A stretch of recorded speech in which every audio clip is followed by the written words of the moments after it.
The story of Ralph Roberts, the founder of Comcast Corporation, is a remarkable tale of vision, perseverance, and entrepreneurship.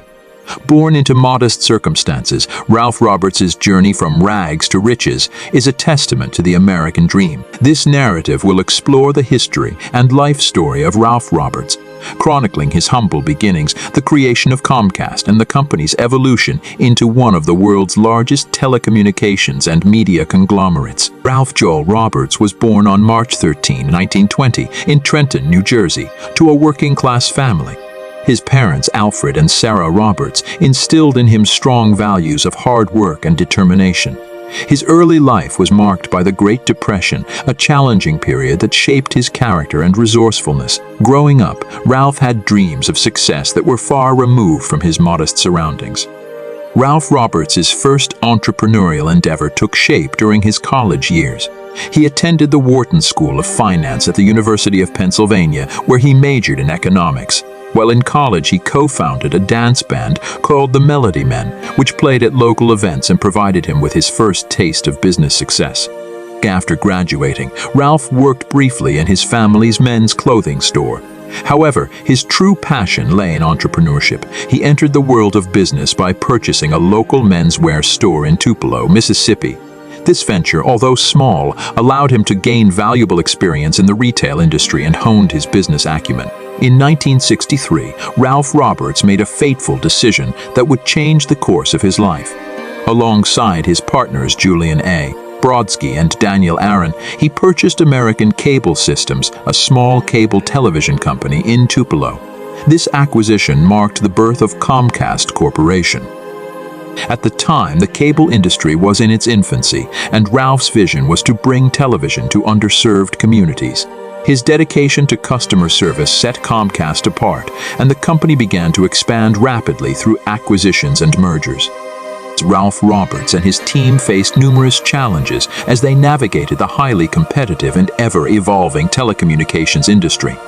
One of the pivotal moments in Comcast's history was the introduction of cable television technology. Under Ralph's leadership, Comcast embraced the transition from analog to digital cable, ensuring that the company remained at the forefront of the industry. Comcast continued to grow, acquiring various cable and media companies. In 2001, Comcast made headlines with its acquisition of NBCUniversal, a deal that solidified its position as a major player in the media and entertainment landscape. Ralph Roberts' visionary leadership had transformed a small cable company into a global media conglomerate. Ralph Roberts passed away in 2015 at the age of 95, leaving behind a legacy of innovation and entrepreneurship. He had witnessed Comcast's evolution from a regional cable operator to a multinational corporation with interest in cable, internet, film, and television. Comcast's success story not only made Ralph Roberts a billionaire, but also had a profound impact on the telecommunications and media industries. The company's innovative technologies and commitment to customer service set industry standards and influenced the way people consume entertainment and information. Ralph Roberts and his family were known for their philanthropic efforts. They contributed generously to various charitable causes, including education, healthcare, and community development. Ralph's commitment to giving back to the communities served by Comcast reflected his belief in the importance of corporate social responsibility. To the journey of Ralph Roberts, from his humble beginnings to becoming the founder of Comcast Corporation, is a remarkable story of determination and entrepreneurial spirit. His vision, leadership, and commitment to excellence not only transformed a small cable company into a global powerhouse, but also left an indelible mark on the telecommunications and media industries. Ralph Roberts' legacy serves as an inspiration to aspiring entrepreneurs and a testament to the enduring power of the American dream. I have a problem with my throat, so I won't be able to talk too well, but I don't think I ever was more moved by anything than what I just heard Brian say.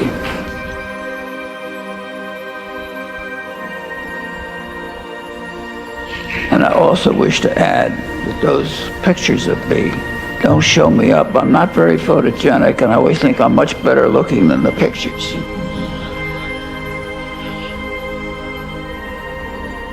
I don't remember if you know whether you remember Fred Lieberman. Some years ago, Fred Lieberman sold his company, and then he used to send me Christmas cards every other year or so, and it always said the following message: maybe you did better than I did, but that was because you had a lot of patience. And that's the way our industry was. You know, we've had some ups and downs, and some of us have a lot of patience, and I think, in my case, I do believe in the cable industry, and I do believe the fact it's going to be here for a long time. But we've got people here like Brian and this unbelievable group of people who've been inducted here tonight, and to listen to their stories, it makes you realize that this country has produced an industry in one generation that has changed the whole world. And we here are the beneficiaries of what happened and how this industry grew. It's really almost remarkable. And I think to myself that I went through several different businesses in my lifetime, and I did find out that if you believed in what you were doing, you'd probably do it a little bit better. And that's the kind of thing I try to instill into the people in our company and the families. And when I hear Chuck Dolan doing the same thing, he also has a second generation coming along, and there aren't too many of us, unfortunately.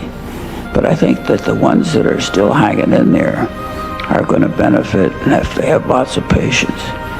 In addition to that, there's a new generation coming up that are not cable people, who are suddenly thrust upon the industry.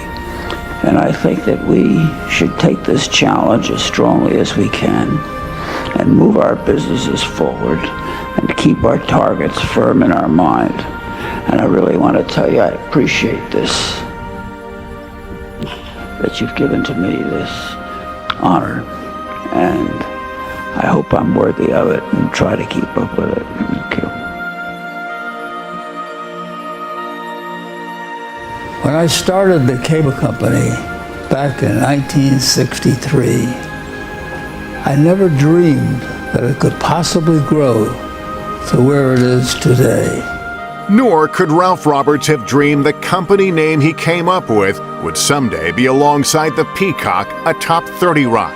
Ralph Roberts was not supposed to be the cable man that he turned out to be. He started as an advertising guy. That was his original career. He was in the Navy. He used to sell golf clubs. He used to sell belts and suspenders. All that changed in the early 60s when Roberts and his partners bought a tiny cable company in Tupelo, Mississippi, better known as the birthplace of Elvis Presley.